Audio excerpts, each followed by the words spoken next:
નમસ્કાર મિત્રો, હું આરબી સોલંકી ગરાઈજિયા રમેશભાઈ ભીખાભાઈ સોલંકી.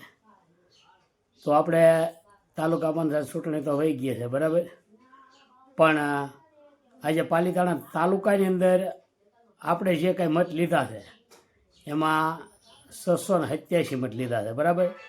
મોટા ગરાઈજિયા તાલુકા પંચાયત લડ્યા એમાં. પછી બીજા નંબરમાં એવું કે ડુંગર પછી ચેતનભાઈ ડાભી અને ગરાઈજામાં દીપકભાઈ ધીરુભાઈ વાઘેલા. તો આજે 3 હરીફ ઉમેદવાર હતા, એક પ્રકાશભાઈ રમેશભાઈ સોલંકી.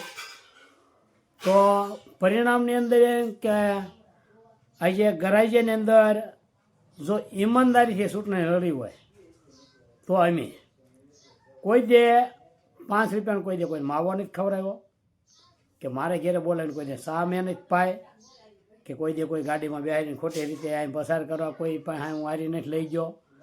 તો ઈમાનદારીના મત એટલે ઈમાનદારીના 687 મત, 5 રૂપિયાનો ખર્ચો કર્યા વગર શાખાના મત, કે આપણે હારી હારાહારી બધા હોય ગામમાં, આપણે કોઈ હારી બગાડ્યું હોય, આપણે કોઈ હારી બીજું કાંઈ એલું ન એના શાખાના જ મત. અને પરિણામ જે આપણું કાંઈ જે કંઈ આવ્યું હોય બરાબર, એવું નથી કહેતો કે ભાઈ આમે ગામના ભાઈ 2 ઉમેદવાર ગામના હતા, બધું બધાને રાખવું પડે, ન રાખવું પડે એવું નહીં. પણ મારા જે મત ગરાઈજીયાની અંદર 525 મત મળ્યા ને, તો મેં ગરાઈજીયામાં કોઈના ઘેરે એમ નહીં કીધું કે આટલો 5 રૂપિયા કે આટલા પૈસા, કોઈ વસ્તુ નહીં.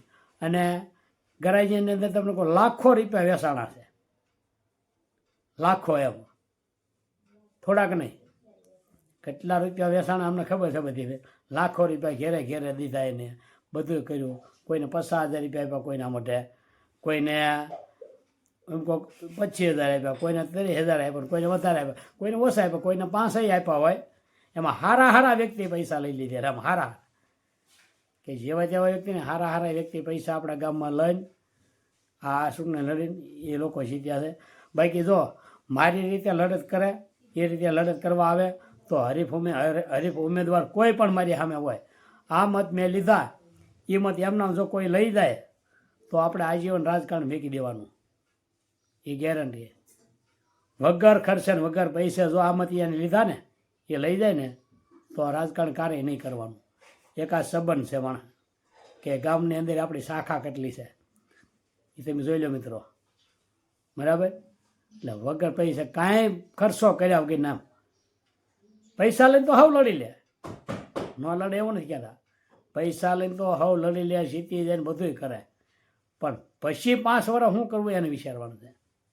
અને 5 વર્ષ હું જેમાં અહીંયા આવડી આજ ડેલી ખખડાવવા આવવાની એને કે હાલો ભાઈ સામે જવું છે, હાલો ભાઈ સામે જવું છે. કાંઈ વાંધો નહીં, એ તો જે પરિણામ હોય બધાને સાથે રાખીને કામ કરવાનું છે. આપણે તમતા જે થયું એ આપણે એવું કાંઈ કોઈનો વિરોધ નથી કરવો કે ભાઈ બોલું આમ કે તેમ.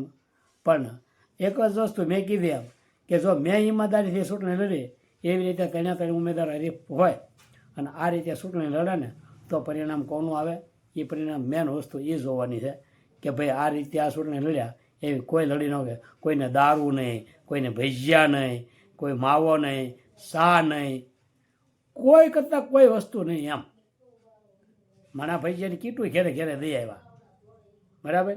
પણ આપણે તો કીટે નહીં, કોઈ જે ભજીયું નહીં બનાવ્યા હતા, આપણે ઘેરે નહોતા બનાવ્યા એવું નહીં.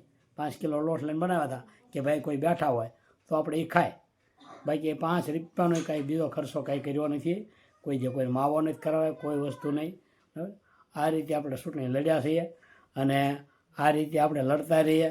અને તમામ 4 ગામ છે એમાં ગરાઈજીયાનો સપોર્ટ તો મને પૂરેપૂરો મળ્યો છે બરાબર. તો આવતી સરપંચની ચૂંટણી આવે છે, તો આવતી સરપંચની ચૂંટણીમાં કોઈ સારો ઉમેદવાર ઊભો રાખો અને સારો ઉમેદવાર ઊભો રાખીને આપણે ગામ થઈને એને મદદ કરીને આપણે એને જીતાડીએ, એવી રીતે મહેનત કરીએ. જય વેલનાથ, જય માંધાતા, જય માતાજી. તો લગભગ મારા અંદાજ પ્રમાણે 7-8 મહિનામાં સરપંચની ચૂંટણી આવે છે. તો સરપંચની ચૂંટણીની અંદર આપણે જે વાત કરી છે ભાઈ સારો વ્યક્તિ આપણે છૂટાવવાનો છે બરાબર. તો ગામ હારી રહે ને એવો વ્યક્તિ આપણે લાવવાનો છે, 12 ગામના વાળા હારી રહે એવો નહીં. ગામની સાથે સપોર્ટ આપવાવાળો જે માણસ છે ને એવા વ્યક્તિને આપણે જીતાડીને લાવવાનો છે.